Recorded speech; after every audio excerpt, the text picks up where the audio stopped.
Well, hey, welcome back to Prosperity Collabs. My name is Chris Mueller, and on today's episode, we have Deanna Stott. Deanne is one of the top producing real estate agents here in the Temecula Valley, with a career that has spanned from Temecula to La Jolla and pretty much everywhere in between, I imagine. Yes. And so, Deanne, welcome to the show. Well, thank you, Chris. Thank you for the invite.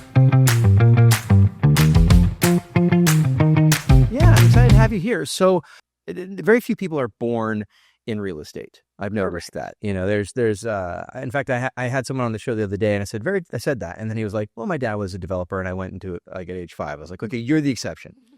But most of us have a life before. Correct. What was your life before real estate? So, Chris, I am a firm believer in real estate tends to be kind of a default career. I don't think people do, say as children, I'm going to grow up to be a realtor. Mm-hmm. But in my case, I actually was a paralegal and working in the litigation industry. Okay. And my former husband was in the military, so I moved around a lot, and that kept me from going to law school. I had intended to do that. But then I started having children, and I was fortunate enough to be able to stay home and raise my babies, which I did here in the Valley. So I ended up taking a sabbatical. I thought I would go back to being a paralegal, but by the time I was ready to go back, I was a little obsolete.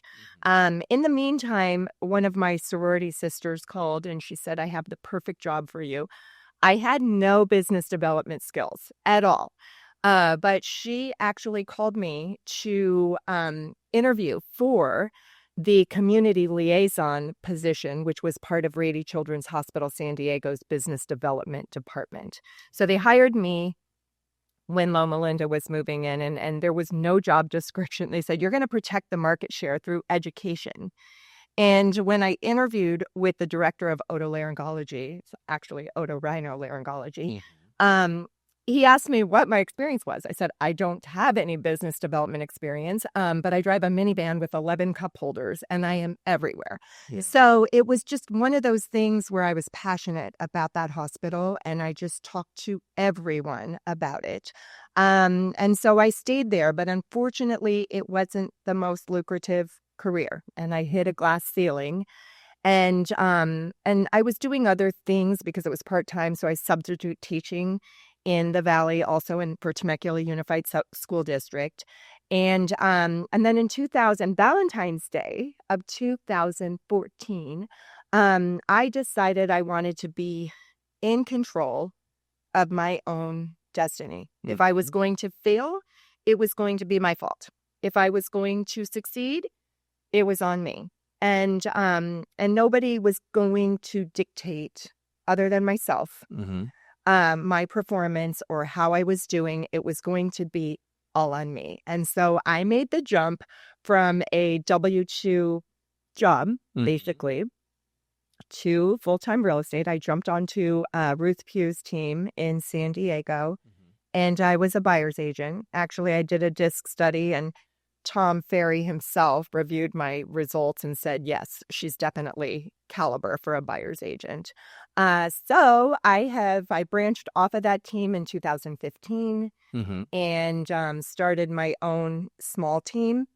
And it has just been, my first W-9 was, my first 1099 was $14,000 the first year. And then by the second year, I was hitting six figures and then doubling after that. Very cool.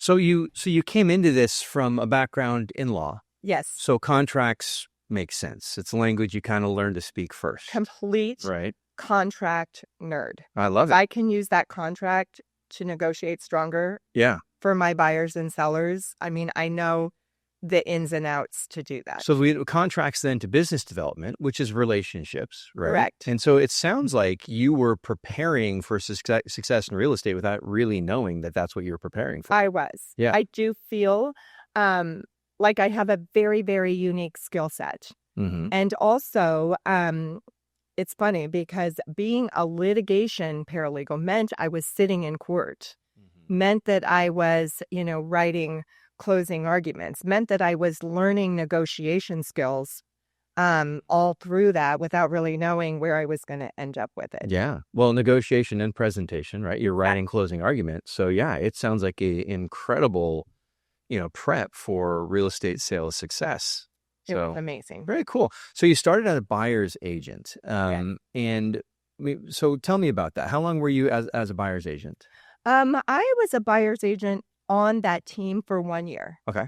And then I was also a buyer's agent through, at the time it was called Cardis. So it was Navy Federal and USAA who were sending me referrals. And so I continued to kind of work that angle of my business for probably another 2 years. And it was rough because I had to do volume, which when you're doing volume, you encounter every problem under the sun. I mean, you're just being thrown challenge after challenge, obstacle. And so I got really, really good at navigating things and insulating my clients from the drama behind the scenes. I would never bring something up to them until I had a solution because, they didn't deserve to be on the roller coaster that we as realtors are constantly on. Absolutely. Yes. Yeah. So that was for another couple years. And then I utilized my pipeline that I filled with all of these buyers and started working the listing agent angle. Okay, so forgive me if you said this, but what year was that when you started in real estate? I was licensed in 2004. Okay. But I had 3 little kids. Right. And this is not a part-time career. It's not fair to your clients. It's not fair to the other agents in the industry. I understand some people have to have day jobs. But this job requires 150% of you. Yeah. And I realized that having 3 little kids that were all in car seats at the same time, it wasn't ideal for the business to be carting them around and trying to do this part-time. So I got out. That's when I did the various jobs that I did, Brady Children, substitute teaching. And so I jumped back in full time in 2014. One of the team leads at the time, he said, you need to jump and find your wings on the way down. And we are here to catch you if you get close to the ground. Yeah. And that was the best. I mean, I kind of tear up when I think about that advice that Dan Tomasi gave me. Yeah. So you got in 2014. We did a year as a buyer's agent. Then you made the jump to teams. The market has been interesting since 2014 because clearly we had it's been bipolar. It has. We kind of had a pretty steady 2014 to 2020. 2020, everything went nuts. And then shut down very quickly. What was that? 2022, 21. I mean, when the rate shifted. So you've had to sort of navigate multiple markets. Correct. How have you done that? How have you adapted? How have you kind of stayed resilient through? Because this industry, it never gives you the benefit of it's just going to be like this for the rest of your life. Yeah. No. You have to adapt. You have to do new things. I was just having this conversation with someone last night, as a matter of fact. One of the things that, when COVID hit and everybody was freaking out, I refused to watch the news. I would watch podcasts. I would watch market updates from economists. I kind of got into the drama for maybe a day or two and then realized that was just going to take me down a dark hole. So I worked with my business coach. I still maintained, I got, the night before I would time block my day while everybody else was, maybe sitting home drinking and doing nothing. I time blocked my day. I included my workouts. I included my hiking. And I had to learn how to do the whole Zoom thing. I'm technologically challenged, but I got real good because that was one of the things that you were going to adapt to that or not. Yeah. And basically, I try my hardest, and I'm not perfect at all. I will get caught up in the drama, but I try to allow maybe 6 hours or so. I don't know. I just put my head down and I grind, and I try not to let the noise affect me. And I utilized, I wasn't a big social media person. So I decided at that point, and those who follow me will tell you this. I felt like the world needed encouragement. Mm-hmm. So I started just being as encouraging as possible. Anything I could say, on social media. I didn't even know how to do reels at that time. I would post quotes. I would show a hike.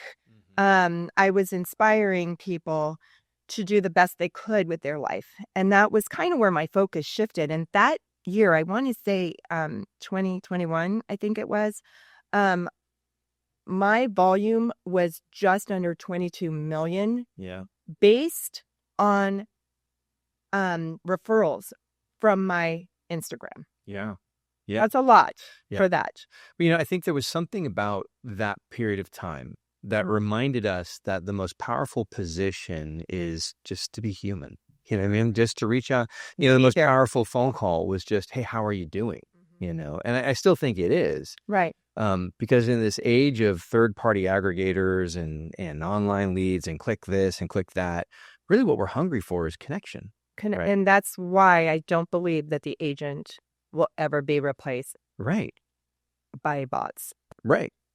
Yeah. Because when you find, I say this all the time, but we're sort of in an age of junk food relationships where we're getting a lot of input, but there's no sustenance there. Yeah. And so when you actually are putting positivity out into the world and you're having real connection and it makes such a huge difference. Exactly. So, and it sounds like that's what kind of drove your business through that period. Yes. People just found just like a positive voice. And they connected with me and I was there for them. I mean, if they needed somebody just to talk to, or if they needed somebody to go out and get their groceries because they were afraid, any of those. I did that with the whole DOJ lawsuit drama. Also, I got really upset mainly because of what the media was saying, and what the media, more importantly, what they were creating in the eyes of the consumers.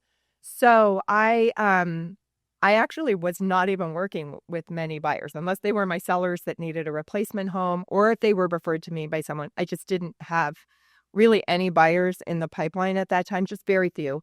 And the minute that lawsuit settled, I had 7 buyers literally fall down from heaven into my lap. And because I was not going to let that affect my production. I said, just like COVID, just like the gas prices, just like everything, it will blow over. I cannot get caught up. So had an amazing fourth quarter last year. I think I did, I don't know, I think it was 8 or 11 deals in a 6-week period closed during Q4. And that's simply because I refused to get caught up in the drama. Yeah. Yeah.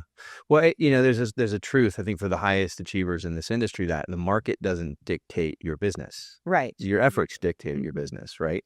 And so kind of getting into that, I mean, how are you finding traction right now? Because the narrative is, there's only 4,200,000 homes expected to close. It's as low as it's been since 1996, all that stuff. And yet you continue to do business. What is it that you're doing? So first of all, what I did, those 11 transactions, you never know what the next year is going to bring. Q4 is the most important quarter for me. And December is the most important month because what we do, whether it be our health and wellness, our mindset, our business, our relationships, whatever we bring to the following year is what the following year will bring to us. Yeah. So I'm a firm believer in that. So I set myself up, I saved. I'm always saying, gather the nuts and store them. And so thankfully I did that because I was fortunate enough to work hard. I actually had $90,000 in GCI fall out of my pipeline. I think it was the beginning of March. No, it was in February. In 1 week, 90,000 GCI gone that we expected. It was a bad week. Yeah. And I kind of cried. I had a little meltdown for an hour, maybe 2. And then I just said, oh, well, I was counting my chickens before they hatched and I just need to go out and hunt like a lion for more business. And so I did. And I'm grateful that I saved the money because I never want to have commission breath. I have to come from a heart of contribution and do what's right for my clients, regardless of how it's going to affect my bank account or my lifestyle. So I've maintained that, and the way that I'm actually surviving it is I am just continuing, like I said, put your head down and grind. I'm searching for more business. The sellers are not happy right now. It's a tough time for sellers, and they don't want to hear that we need price reductions. I think a lot of the price reductions are stemming from improper communication by, agents that were not managing expectations. We had more inventory come on. Our days on market, were, they were increasing. Mm-hmm. And I think a little patience could have maybe leveled that out. And right now we are seeing I had 3 price reductions last week out of 5 of my listings that are active. Right. I'm tracking a number of agents in the industry, and we are seeing price reductions. Right. And again, the question is, are prices falling, or are we just pricing too high? And I think it's a little column A, a little column B. I think we definitely have people who got used to it just goes up, right? Yeah. It doesn't sometimes. Sometimes it just levels out. Yeah, exactly. And I think staying out ahead of it, because what the sellers are seeing is old news. Mm-hmm. We cannot look at Zillow. We cannot look at the data because our market has changed so quickly that we need to be looking at what our competition is, what they're listing at, and we need to be looking at the pendings. Yeah. And as agents, if our sellers are allowing us to communicate what we're under contract for, I really think that as an industry, we need to help each other out, because pricing right now is critical, and managing our clients' expectations is critical. And sometimes we have to have the really tough conversations with them. Yeah. And we have to find out, is it really worth it for them to sell now?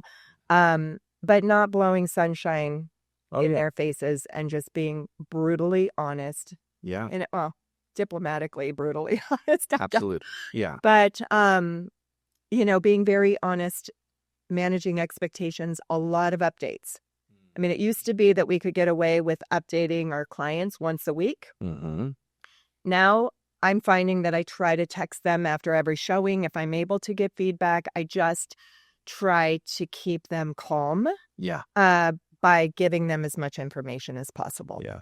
Well, we're coming out of a period where you put you put the sign in the ground and it's sold by, Monday. Right. And, multiple offers and all this stuff. And that's the mindset of the consumers. That's the way it should be. Exactly. And so now we're in, I'd say, more of a normal market where it could take 30 days to sell a property, right? Which is still quick. Yeah. Sure. Or more. Right. And so they get panicky. Sure. It's interesting. If you look at the median days, right, it's still really low. Right. Median's like 12 or 9, depending on the city you're looking at. But the average is way up. The average, yes. Right. And so that's the thing where it's to the consumer to say, if we're over the median, we're into the average territory. And the average territory is a little bit, you got some outliers, right? Right. So it is a challenging time. And it's not what it was. No, it definitely isn't. So, every agent approaches business differently. You mentioned that you had a lot coming from social media during the COVID years. Yes. I love the question of, if you had to go out and generate business right now, what's your go-to? What's your bread and butter? So, I do have some strategic partners for probate that do send me leads, but they've even said that it's a little bit slow for them right now. Also, people are wanting to do their own estate sales. And I still believe that the relationships we build through our sphere of influence are the ones. I mean, we can get 10% of our production easily from the previous year out of our database. Absolutely. So continuing to stay in touch. I use a platform called HomeBot, and it just sends the values aren't really great, right? But it's just, and I explain to them, that if you do want a more dialed in market analysis, I'm happy to do that. So they get that once a month. It's just all about the touches. And I think people are going back to the basics. I think they're door knocking around their listings. I think they're inviting the neighbors to come in to their open houses. One of my listings I dropped myself because I was door knocking and dropping 250 door hangers around the area. Circle dialing, which is where, you make the phone calls and call the neighbors, see who do they know that might want to, move into their neighborhood and when are they thinking about selling. So those things, and that's pretty much, we have to go back to the basics now, and we've got to stay in touch with our people. We've got to door knock. We've got to prospect and be consistent with it. Yeah, absolutely. Again, it's, what's your differentiator? It's, I know the neighborhood. I know the value. I know, I know you, right? And I think the agents who will do that are going to have an outsized return because you also have a generation that doesn't know how to do that. Right. Right. But they want it. They respond to it because we're human beings. We didn't stop being human, and so those authentic connections are huge. And I think when they don't know what to say, the newer agents don't know what to stick. They don't know what to say. They don't have a story to tell. So they need to be educated. And I think that, the more experienced agents in the industry, we need to be there to help guide them. Yeah. Because a lot of the younger ones are struggling right now. Oh, yeah, absolutely. When we did our prep call or texts, you'd mentioned, about working through hardship was something that you might be interested in talking about. It's come up a couple times in the conversation so far, just grit, right? You lose X number of deals and you put your head down, you just keep going. Right. So tell me about that. Tell me how you approach that mindset game. So sometimes we have to look outside of the box. And when something in your life happens it knocks you to your knees. I was knocked to my knees in October of last year. Yeah. But we don't have sick days. We don't have pensions in this business. It's on us. And we've got to keep going. And at that time, thank heavens, my clients, they're so great. They just kept me going. And many of them didn't even know. But I think that sometimes we have to think outside of the box a little bit and maybe deviate and do something that's very helpful to you. In my case, I hired a coach at a muscle gym and I started bodybuilding. Yeah. I told him, you give me too big of muscles, you're fired. Don't give me an Adam's apple. I don't want any of that. Right. But I did not realize when I committed to 5 mornings a week and pushing some really heavy weight, I had no idea what that was going to do for my mindset. And then I started sharing the videos that he was doing and I started sharing my meal plan. And I found that a lot of people were reaching out to me for that. And it kind of just gave me that sense of feeling good that I was helping people, even though I was already helping people with real estate. It just kind of, I don't know, it just elevated it. Yeah. I started listening, I started actually listening to more podcasts from people like Mel Robbins, reading books, and signing up I actually just was accepted into Illuminai's CDRE program, which was Certified Divorce Expert, Real Estate Expert. I get the acronym wrong. So I think it was just, I had a choice. Yeah. I could just wallow in it, or I could make a list of everything that I could do that would get my mind off of it, that would keep me cutting edge for my clients, and keep me in a good space mentally. And that's what I did. I just, once again, put my head down and I just said, this is not going to define me. It's not going to break me. It's interesting because this has come up a couple times, right, through COVID. Sean Acor, in his book, The Happiness Advantage, talks about this concept of Zorro circles. Okay. And what that is, and it's from the movie Zorro, like he tells the guy to like stay inside the circle or whatever. But it's focusing on, where do I have power? What can I actually affect? And so many people just get so caught up thinking about the stuff outside of the circle.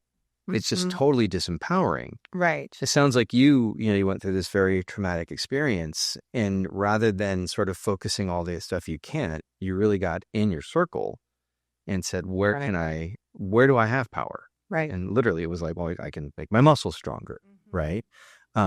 That's where did that come from? Because you mentioned it in COVID, you mentioned it in this. I mean, why is that just built into you, do you think? I wonder. My dad was a combat Marine. Okay. And my dad was least likely to succeed just based on his childhood. But he did the same thing, and he always instilled things in me. Like one of his favorite sayings was, you got to grab the bull by the horn. And that has really helped me. I don't avoid the bull. I grab it. I handled it. And also, I competed. I was an equestrian. Okay. And my parents didn't have the money to purchase the $100,000 horses. I actually had a stable horse drop out that fell down on the trails. And through a long story, he got corrective shoes. They taught him to jump. He wasn't a good mover, and I couldn't win in any classes that were easy. The 100 classes, you jump like 3'6" fences. The only way I could win, and I'm a highly competitive person, was if I were to go and enter into the jumpers, which is all about height and speed. And it was scary. I mean, it's the class that has the ambulance outside. So that was the only way that I could succeed. I had to step out of my comfort zone and push myself to do scary things. And I do, honestly, I try to do one scary thing a year. I climbed Mount Whitney one year. This year I'm hoping to solo something big as a wilderness distance hiker. And I don't even know how to use navigation, so I have to learn that. But I think maybe that's what it is. It's just from my childhood of the way my dad and my mom raised me, competing with a subpar horse. With subpar, all my clothing was made in Hong Kong. I was a total fake. But I was going out and winning with what I had. Right. Which wasn't the best. So you don't have to have the best to necessarily be the best as long as you have the heart and the mind to do it. Right. Well, I think that's an important lesson, though, because there's so many people who are getting ready to get ready. And they've, well, I've got to have the website up perfect. Right. I got to have the perfect photo, and I got to have perfect this, and I got to have perfect that. And there's a lesson just like, no, just go do something. Right. Right. So if you're talking to somebody who's facing a difficult season in life, what do you tell them? Like, what's the advice you give them? I think that's a great question. Yeah. Because, everybody is going through something. I have found everybody has something. And I think what I would tell them is, find your tribe and lean on them, and lean on them hard. I'm amazed at the people, my coworkers and my broker, my title rep, my lenders, my partners, my clients, they came alongside of me and kept me going. So find your tribe. And then I think you need to be very, very, very, very intentional on your plan. And some days, when you're going through difficulty, some days you just don't feel like executing your plan. But if you tell yourself, I'm going to do 3 things on that plan, and 3 things only. And I'm going to get those 3 things done. Those 3 things, I promise you, they're going to turn into 6. They may turn into 9. They may even turn into 12. So I would say that. And then I would say also, that there's a post actually on my social media where, the social media and the news and everybody was complaining and it was really negative. You've got to find ways, whether it be a song about gratitude, whether you have some sort of inspiration. I do read my Bible verses. I do read inspirational books. I do listen to podcasts, but filling yourself with good. Yeah. Not ever telling yourself, I can't do this, I can't do that. Because if you're pouring good into yourself during these times, it flushes out the bad. And then there's no room for the bad to come back in. Yeah. Yeah. So I think being intentional with your plan and being great, showing yourself some grace. You can only get 3 things done that day because, and also changing your mindset from a victim mentality to a place of contribution. Where, one day I said, I'm going to go out and make 3 people smile today. I don't know how that's going to work, but I'll figure it out. Yeah. So it's a different, you're basically saying that shift from I can't because to what can I, right? Exactly. And breaking it down small enough to make it achievable so you have victories to celebrate. Exactly. Right? Eating the elephant Huge. one bite at a time. Absolutely. Yeah. And it's so disempowering to look at the whole elephant. Right. No. Yeah. And I think there's, you get that analysis paralysis of, yes. oh, now what is the next thing? Right. Right. The next logical step, and just take that step. And you just have to jump in and figure it out. Nobody knows. Right. I didn't know how, my business was going to go with this buyer rep agreement. And I just didn't make a big deal about it. Yeah. I explained it. I didn't explain it in a scary way. Mm-hmm. I won't even say I would rip it up if I had to, because I would tell my clients, I'm not going to let you lose a house over my commission. Ever. Right. Yeah. And just being the calm in the storm. Mm-hmm. Yeah. Yeah. Yeah. It's definitely, I think there's a lesson there that anybody listening can grab onto, is that, things can blow up to be as big as you let them. Oh, yeah. And so why would you let them? What about routines? As you start your day, do you have any routines or habits or things that are just a non-negotiable, has to happen type stuff? Yes. Okay. And the second I deviate, okay, I'm going to be very transparent. Last week, circumstances happened. I kind of fell off of my routine wagon. Mm-hmm. And I felt horrible. I was just like, oh. And now, did you feel horrible physically, or just because you let yourself down? I think I felt horrible physically because I wasn't eating right. Right. Okay. But I also felt horribly mentally. Right. And it's easy to let life roll over you a little bit. Yeah. But the most important thing is that we know how to take it back. And we know what we do. John Wooden, I love his quote, when you understand the game, you don't panic. Mm-hmm. So I knew exactly what I needed to do. And my routine starts the night before. It starts the night before with writing out what needs to be done, blocking my day. My routine's a little more difficult because when I leave to go to my workout, mm-hmm. I have to pack my food, which I have a very strict meal plan. I have a cooler in my car, and that's my lunchbox. So I pack my food, all my clothes. Sometimes I'm in a cute dress like this and I forget my shoes. So I'm wearing my gym shoes, but it's like, that's fine. I'm showing up. Yeah. Having everything for the entire day, which means, my briefcase, my laptop, also sometimes means my trail running stuff, mm-hmm. because then I'm driving to Fallbrook to go run my mountain. But it all you have to basically be very intentional. You can't wing a good day. Mm-hmm. Ever. Mm-hmm. And you can't wing being consistent. See, I think there are people who would say, "Oh, you can't make a good day," and you're the opposite. You're saying, "No, you can't have a good day if it's not intentional. You create it." Okay. You create. Yeah. It's a good day for a good day, and you're the one that's going to create that. Yeah.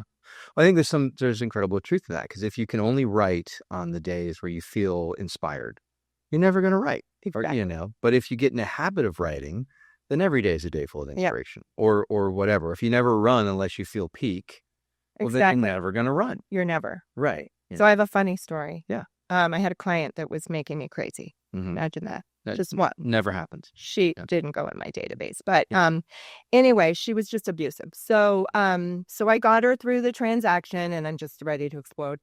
And I am that person that I'm very I don't do anything on a whim. Mm-hmm.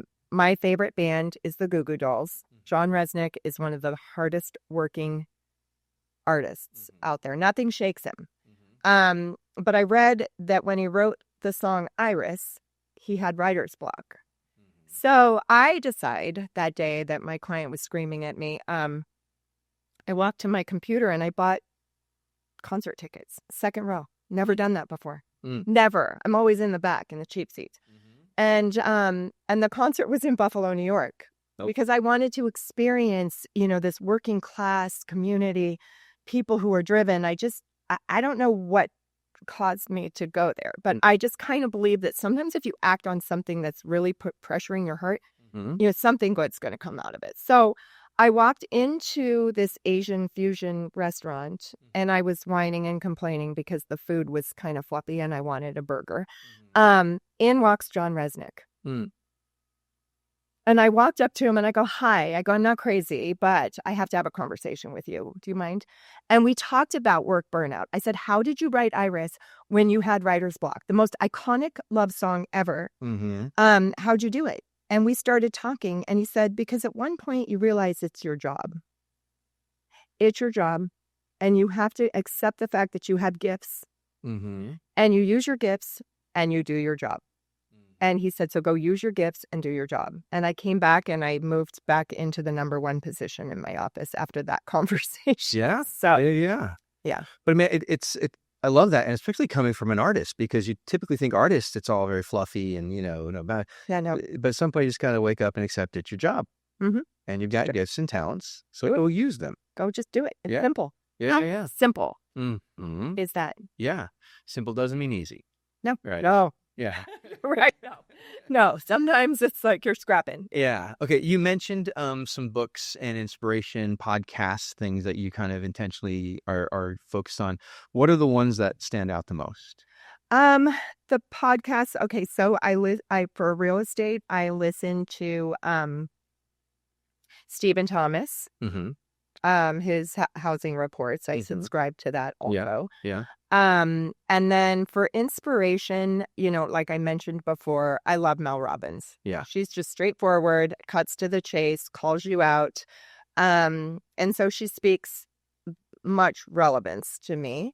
And then the podcast, instead of watching the news, because I want to know what's going on in the economy, I listen to, I think it's called the Daily Morning Brew, Daily Morning Brew. Okay. Yeah. So I listen to that. Those are kind of the three that I habitually listen to. Okay. So there's one that's like, okay, I got to do my job. Right. One professional, right? There's one that's coaching and motivation. Correct. Right. Mel Robbins. And then there's one that's just, I need to know what's happening in my world. Right. So, and not get caught up in drama. Just tell me. Just the straight stuff. Exactly. Books. I read a really good book by Jamie Villanovos. She started a career with Revolution. My daughter actually works for them. It's kind of a financial planning insurance. And she became a millionaire at 30. Her production's crazy. So that was called Happy and Strong. And I have read Think and Grow Rich. I have read something as simple as Who Moved My Cheese. Oh, yeah. Sick. Oh, absolutely. Yeah. I have read Fierce Conversations, the Susan Scott. I'm reading Let Them now. I'm trying to date and I'm kind of like, let them, I don't care.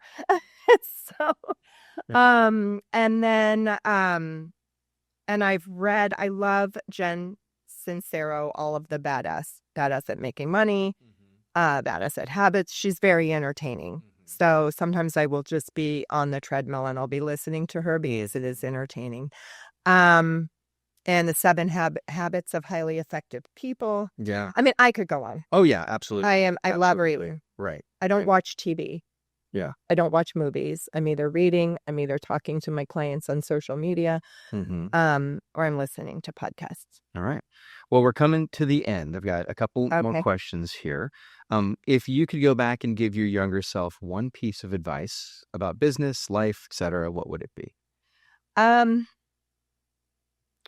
I think it would be, making sure that you set yourself up for doing what your heart desires. Not doing what other people should think, not letting other people control how you live your life or what you're doing or reaching your goals. I would be more intentional with my goals. And have them, younger people don't realize the importance of defining your why and your goals. So I would have gone back and done that. And I actually would have had a plan. I watch my daughter, she's 32 and she's so driven and she's so goal oriented. And I think if I had done that, I mean, one of the things is investing. I mean, I'm kicking myself that I didn't do more of that. Yeah. So, setting yourself up to have that second stream of income, especially in this industry. So just, those things. I think just being more intentional at a younger age. Yeah. Yeah, definitely. Okay. So what's next? What is next? I said I'm going to try to do a solo climb for business. I'm working on my certified divorce real estate expert. It's a 3-month course. And once I get my diploma, I'll be working more with divorce attorneys and judges and, potentially be being placed on the stand as an expert witness, which will be one just bucket of my business. I'm still going to work with my people. And I probably will not retire.